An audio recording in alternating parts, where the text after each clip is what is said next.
Dear students, स्वागत है आपका हमारे यूट्यूब चैनल एजुक्लो ऑफिशियल। तो आज मैं आपके लिए करियर से रिलेटेड एक और वीडियो लेकर आ चुका हूँ। ये वीडियो आपके लिए काफ़ी हेल्पफुल है। जो स्टूडेंट्स बैंक में मैनेजर बनने का सपना देख रहे हैं, जो स्टूडेंट्स बैंक मैनेजर बनना चाहते हैं, उनके लिए काफ़ी हेल्पफुल वीडियो है। तो इस वीडियो में मैं बैंक मैनेजर के बारे में पूरी जानकारी आपके साथ शेयर करने वाला हूँ। आपको बता दूं कि मैं आपके साथ क्या क्या जानकारी शेयर करूंगा। तो मैं आपके लिए बहुत बड़ी जानकारी लेकर आ चुका हूं। इस वीडियो में आपके लिए बैंक मैनेजर किसे कहते हैं इस टॉपिक पर बात करूंगा।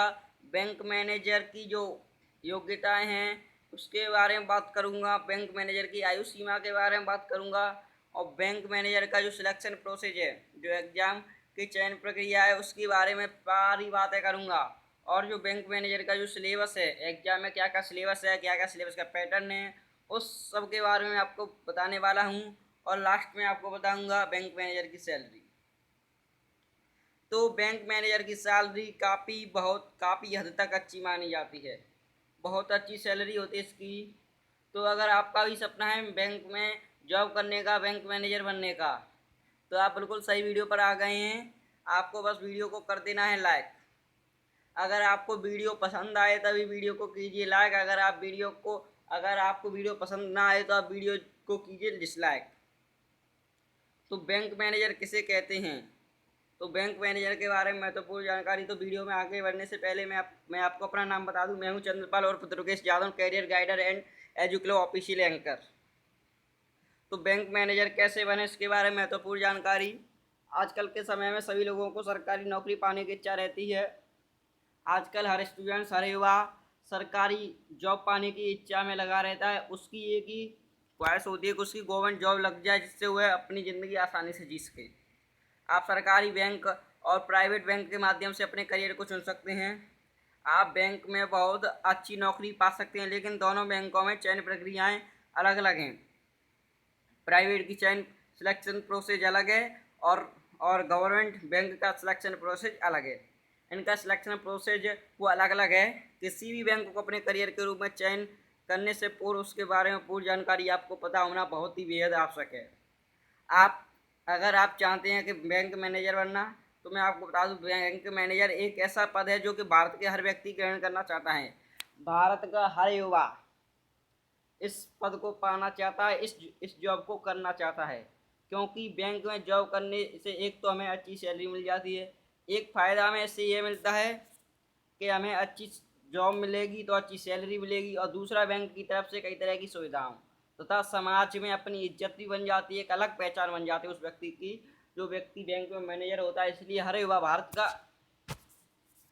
युवा बैंक मैनेजर बनना चाहता है। अब आप सोच रहे होंगे कि बैंक मैनेजर होता क्या है, तो बैंक मैनेजर किसे कहते हैं।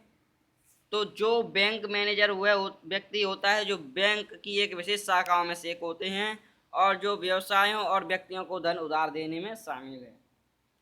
साथ ही उसमें बैंक की सारी जिम्मेदारी सौंपी जाती है। जो बैंक मैनेजर यानी बैंक प्रबंधक, उसको सारी व्यवस्थाएं उसी के पास होती हैं, उसी को जिम्मेदारियां सौंपी जाती हैं, जो कि लेन देन को अपने अनुसार हैंडल करते हैं। जो बैंक मैनेजर होते हैं वही लेन देन को अपने अनुसार, खुद के अनुसार हैंडल कर लेते हैं। बैंक मैनेजर का पद काफ़ी ऊंचा माना जाता है, काफ़ी अच्छा। इससे समाज में इज्जत बन जाती है, एक अलग पहचान बन जाती है। तो आप भी बैंक मैनेजर बन सकते हैं। अगर आप बैंक मैनेजर बनने की योग्यताओं को पास कर लेते हैं तो आप बैंक मैनेजर के लिए फॉर्म अप्लाई कर सकते हैं। तो मैं आपको बताना चाहता हूं कि बैंक मैनेजर की क्या क्या योग्यताएं हैं। तो बैंक मैनेजर की योग्यताओं में सबसे पहले किसी भी मान्यता प्राप्त यूनिवर्सिटी से ग्रेजुएशन पास किया होना चाहिए। आपका ग्रेजुएशन कंप्लीट होना चाहिए। आप ग्रेजुएशन कंप्लीट करने के बाद साथ ही बैंक मैनेजर बनने के लिए मैनेजमेंट शिक्षा के अंतर्गत एमबीए या पीजीडीवीएम की डिग्री अनिवार्य है। आपको एमबीए, जो कॉमर्स वाले स्टूडेंट करते हैं वो एमबीए, वो जो कॉमर्स वाले स्टूडेंट करते हैं ना बीकॉम के बाद, वो वाला एमबीए है। या आप पीजीडीवीएम की डिग्री भी अनिवार्य है, जिसमें कंपलसरी है। ये दो शर्तें हैं, आपको कंपलसरी हैं। अभ्यर्थी को कंप्यूटर की जानकारी होना चाहिए या अकाउंट से संबंधित कोर्स में डिप्लोमा भी हो सकता है। आप कंप्यूटर का डिप्लोमा भी कर सकते हैं।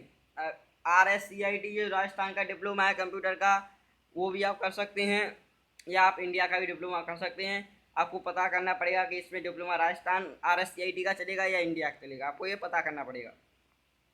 तो आपको कंप्यूटर का भी डिप्लोमा होना चाहिए आपके पास, और आपको जो बैंक मैनेजर बनने के लिए मैनेजमेंट शिक्षा के अंतर्गत MBA किए होना चाहिए, या PG DBM की डिग्री भी कंपलसरी है। तो आपके लिए जो योग्यता हैं, आप इन योग्यताओं को अगर पास कर लेते हैं, अगर आपके पास भी ये योग्यताएं हैं, तो आप भी बैंक मैनेजर का फॉर्म अप्लाई कर सकते हैं। और अगर भाग्य आपका साथ देता है तो आप भी बैंक मैनेजर बन सकते हैं। आपको बस कड़ी मेहनत करनी है, बैंक मैनेजर का पद आपके लिए ही है। तो बैंक मैनेजर की एज लिमिट के बारे में बात करूँ मैं आपको, तो बैंक मैनेजर लिमिट मिनिमम 21 साल से और मैक्सिमम 32 साल के बीच रखी गई है। और अनुसूचित जाति, अनुसूचित जनजाति और अन्य पिछड़ा वर्ग के उम्मीदवारों को 5 और 3 साल तक की छूट दे दी जाती है। जो ST वर्ग के, SC वर्ग के, इनको 5 से 3 साल तक की छूट दे दी जाती है। बैंक मैनेजर परीक्षा की चयन प्रक्रिया। अब इसका सिलेक्शन प्रोसेस क्या है। अब बात आती है कि हमारे पास ये सारी योग्यता हैं, हमारी एज भी सही है, लेकिन अब इसकी चयन प्रक्रिया क्या है। अगर कोई स्टूडेंट ये जानना चाहता है कि उसकी चयन प्रक्रिया क्या है, उसका सिलेक्शन प्रोसेस क्या है। अगर आपने भी कर लिया ग्रेजुएशन, या आप फाइनल ईयर में हैं और आप एग्ज़ाम देने वाले हैं, तो आप बैंक मैनेजर के फॉर्म के लिए अप्लाई कर सकते हैं। आपकी तैयारी अच्छी होनी चाहिए, बैंक मैनेजर आप जरूर बनेंगे। तो बैंक मैनेजर परीक्षा की चयन प्रक्रिया निम्न प्रकार से रखी गई है। प्रारंभिक, प्रीलिम्स, मेंस और इंटरव्यू। प्रीलिम्स आपको क्वालिफाई करना होता है, मेंस और इंटरव्यू होता है। उसके बाद मेरिट लिस्ट बनती है, उसी के आधार पर आपकी रैंक के आधार पर आपका चयन किया जाता है। तो प्रारंभिक परीक्षा, मुख्य परीक्षा, साक्षात्कार, ये सभी आपके सिलेक्शन प्रोसेस हैं। इन स्टेप्स से आप गुजर के बैंक मैनेजर के लिए बैंक मैनेजर बन सकते हैं। तो बैंक मैनेजर की प्रीलिम्स एग्ज़ाम होता है, उसमें बैंक मैनेजर बनने के लिए पहला चरण है। इस परीक्षा के द्वारा अभ्यर्थी की योग्यता परखी जाती है। बैंक मैनेजर बनने के लिए आपको इस पहले चरण को पास करना होता है, और इसमें आपकी योग्यता को परखा जाता है। इस परीक्षा के माध्यम से ही अभ्यर्थियों की योग्यता के अनुसार चयन किया जाता है। यह परीक्षा मोस्ट इम्पोर्टेंट होती है, और इस परीक्षा के लिए अभ्यर्थियों को कठिन परिश्रम की आवश्यकता बहुत जरूरी है। आपको प्रीलिम्स, IAS के एग्जाम में आपको प्रीलिम्स ओनली क्वालिफाई करना होता है। IAS के एग्जाम में आपके लिए मेरिट जो बनती है वो मेंस प्लस इंटरव्यू के आधार पर ही IAS के एग्जाम में आपकी मेरिट बनती है। लेकिन मैं यहाँ बात बैंक मैनेजर की कर रहा हूँ, तो हम बैंक मैनेजर की बात करेंगे। बैंक मैनेजर की मेंस एग्जाम जो मुख्य परीक्षा है, मुख्य परीक्षा बैंक मैनेजर बनने के लिए दूसरा चरण होता है। यह प्रारंभिक परीक्षा से थोड़ी कठिन होती है। जिस तरह IAS के एग्जाम में प्रीलिम्स से कठिन मेंस होता है, उसी तरह बैंक मैनेजर के एग्जाम में प्रीलिम्स से कठिन जो हार्ड मेंस होता है। प्रारंभिक परीक्षा में उत्तीर्ण छात्रों को मुख्य परीक्षा के लिए बुलाया जाता है। जो स्टूडेंट्स, जो अभ्यर्थी, जो आवेदक इस सेकंड स्टेप को पार कर लेते हैं, तो उनको थर्ड स्टेप में बुलाया जाता है इंटरव्यू के लिए। तो मेंस आपके लिए पास करना बहुत ज़रूरी है। मेंस में आपके बहुत अच्छे नंबर आने चाहिए, और इंटरव्यू में तभी आपकी जो मेरिट लिस्ट निकलती है उसमें आपकी हाई रैंक आती है, तो आपका सिलेक्शन 101% हो जाता है। बैंक मैनेजर का जो इंटरव्यू है, दोनों परीक्षा में उत्तीर्ण हुए, पास हुए छात्रों को साक्षात्कार यानी इंटरव्यू के लिए अपने शैक्षिक प्रपत्रों के साथ बुलाया जाता है। उसके जो डॉक्यूमेंट हैं, शैक्षिक प्रपत्र हैं, उन सभी को के साथ बुलाया जाता है। इस परीक्षा में अभ्यर्थियों से अनेक प्रकार के प्रश्न पूछे जाते हैं। उनकी योग्यता के अनुसार प्रश्न पूछे जाते हैं। उन जो बैंक में काम करने की क्षमता उनके अंदर परखी जाती है। जिस तरह IAS का इंटरव्यू आपने देखा होगा, उसी प्रकार बैंक मैनेजर का इंटरव्यू होता है। उनके उत्तर के आधार पर उनका चयन किया जाता है। फिर आपके जो तीनों स्टेप जब आप पार कर लेते हैं, फिर आपकी बनती है मेरिट लिस्ट, और मेरिट लिस्ट में आपकी जो रैंक है वो टॉप में आती है, तो आपका चयन हो जाता है। अब है बैंक मैनेजर के एग्जाम का सिलेबस पैटर्न। आपका सिलेबस पैटर्न क्या है, क्या क्या सिलेबस है, तो मैं आपको बता दूं। आपके एग्जाम में अंग्रेजी आएगी, रीजनिंग आएगी, मैं आपको एक बात बता दूं, रीजनिंग हर कॉम्पिटेटिव एग्जाम में आती है, चाहे वो बैंक का हो, आईएएस का हो, आरएएस का हो, एसएससी का हो, किसी का भी एग्जाम हो, एनडीए का हो, आर्मी का हो, कैसा भी कोई भी एग्जाम हो, रीजनिंग 101% आती है। तो आपको बस अपनी रीजनिंग मजबूत रखनी है, चाहे आप कौन सा भी एग्जाम दे लें, आपको रीजनिंग उस एग्जाम में जरूर आएगी। तो आपको रीजनिंग को बहुत अच्छे से तैयार करना है।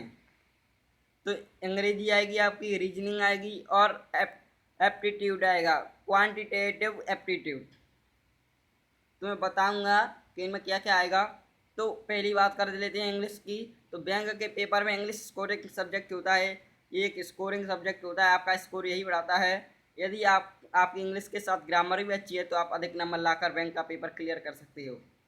आपको अंग्रेजी अपनी बहुत ही मजबूत, इतनी मजबूत होनी चाहिए, बहुत मजबूत होनी चाहिए आपकी इंग्लिश, और साथ में इंग्लिश ग्रामर भी। अगर आपकी अंग्रेजी अच्छी है तो आपको बहुत ज़्यादा प्रायोरिटी मिलती है बैंक के एग्जाम में। इंग्लिश वर्ड के मीनिंग, ग्रामर, पैराग्राफ सही है। अब आती है रीजनिंग, जो कोडिंग डिकोडिंग। यह बैंक की परीक्षा में अत्यंत महत्वपूर्ण है। इसका अच्छा अभ्यास से आपको अच्छे अंक पा सकते हैं। पेपर के इस हिस्से में सवाल के 4 विकल्प होते हैं, जिसमें से आपको एक सही जवाब चुनना होता है। यह वैकल्पिक, जो वैकल्पिक आते हैं उसमें से आपको एक को चुनना होता है। इसमें रिश्तेदार, दिशा, डायग्राम से संबंधित प्रश्न पूछे जाते हैं। क्या है ना, का रीजनिंग, तर्क शक्ति, इसमें आपके अंदर की तर्क शक्ति को जांचा जाता है रीजनिंग में, कि आप कितना तर्क, आपके अंदर कितनी तर्क शक्ति है, आप कितनी बुद्धि से जवाब दे पाते हैं। अब आता है क्वांटिटेटिव एप्टीट्यूड। इस एप्टीट्यूड में आपसे गणित से संबंधित प्रश्न पूछे जाते हैं। आपके मैथ्स भी अच्छा होना चाहिए। मैथ्स में आपको क्या क्या, कि आपको वर्ग, बीजगणित, अंक प्रणाली, अनुपात, प्रतिशत, ब्याज, मूलधन आदि प्रश्न आने बहुत जरूरी है, जिसमें आपके ब्याज और मूलधन इससे संबंधित प्रश्न तो आने बहुत अच्छे से आने चाहिए। आपको बीजगणित के प्रश्न अच्छे से आने चाहिए। अंक प्रणाली, अनुपात, प्रतिशत इत्यादि आपको। मैथ्स, इसमें क्या क्या है, रीजनिंग आपकी अच्छी होनी चाहिए, आपका मैथ्स अच्छा होना चाहिए, और आपका इंग्लिश अच्छा होना चाहिए, और आप इस एग्ज़ाम को दे सकते हैं। इस भाग को हल करने के लिए आपकी मैथ्स अच्छी होनी चाहिए, इसकी तैयारी अच्छे से करें। इसमें के लिए आपको इंग्लिश की तैयारी अच्छी करनी है, रीजनिंग की तैयारी अच्छी करनी है, और मैथ्स की तैयारी अच्छी करनी है। आप मेरिट ला सकते हैं। बैंक मैनेजर की सैलरी, अब हम बात कर लेते हैं बैंक मैनेजर की सैलरी। तो मैं आपको बता दूं, इसकी सैलरी बहुत अच्छी सैलरी मिलती है आपको, बहुत अच्छी सैलरी मिल जाती है आपको। बैंक मैनेजर की पद की सैलरी लगभग 20,000 से 60,000 रुपये प्रति माह के बीच होती है, और दूसरा बैंक की तरफ से कई तरह की सुविधाएं भी मिलती हैं। एक तरफ तो उसकी सैलरी होती है, और दूसरी तरफ इसमें बहुत सारी सुविधाएं भी आपको दे दी जाती हैं बैंक की तरफ से। तो आपके लिए बहुत अच्छा पद है। अगर आप भी बैंक मैनेजर बनना चाहते हैं तो बैंक मैनेजर से जुड़े सारे डाउट मैंने इस वीडियो में आपको क्लियर कर दिए हैं।